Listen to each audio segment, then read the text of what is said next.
रहस्यमयी कहानी, शापित हवेली। गांव के बाहर एक पुरानी जर्जर हवेली थी। लोग कहते थे कि वह हवेली शापित है।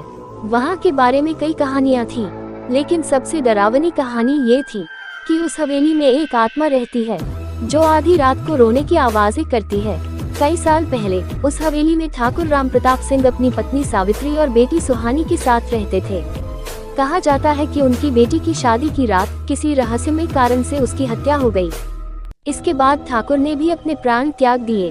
तब से वह हवेली वीरान पड़ी थी। आधी रात की चुनौती। रघु, गांव का एक निडर युवक, इस तरह की कहानियों पर यकीन नहीं करता था। उसने अपने दोस्तों को चुनौती दी कि वह उस हवेली में रात बिताएगा। दोस्तों ने उसे मना किया, लेकिन रघु अपनी जिद पर अड़ा रहा। हवेली के अंदर रघु ने रात के समय एक लालटेन लेकर हवेली का दरवाजा खोला।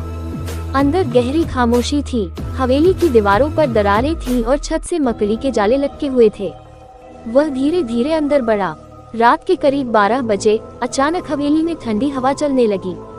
एक कमरे से किसी के रोने की आवाज आई। रघु ने साहस दिखाया और उस कमरे की ओर बढ़ा। जैसे ही उसने कमरे का दरवाजा खोला, उसने देखा कि एक सफेद साड़ी में लिपटी महिला जमीन पर बैठी रो रही थी।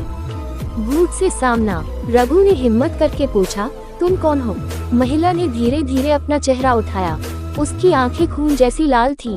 उसने कहा, मैं सुहानी हूँ। मेरी हत्या इसी हवेली में हुई थी। मेरे माता पिता का प्यार भी मेरे शाप से छिन गया। रघु के पैरों तले जमीन खिसक गई। वह चिल्लाया और दरवाजे की ओर भागा, लेकिन दरवाजा अपने आप बंद हो गया। सुहानी की आत्मा हवा में तैरने लगी और रघु के करीब आ गई। रहस्य का अंत। सुहानी ने कहा, तुम मेरे परिवार का बदला लोगे। जिसने मुझे मारा वह अभी भी जिंदा है। मेरी आत्मा तभी मुक्त होगी। रघु ने हिम्मत करके पूछा, वह कौन है? आत्मा ने एक नाम बताया जो गांव के एक अमीर आदमी का था। रघु ने दूसरे दिन गांव में उस आदमी का पर्दाफाश किया। सुहानी की आत्मा को न्याय मिला और वह हवेली फिर से शांत हो गई। लेकिन आज भी लोग कहते हैं कि आधी रात को उस हवेली के पास जाने पर ठंडी हवा और सुहानी की धीमी हंसी सुनाई देती है।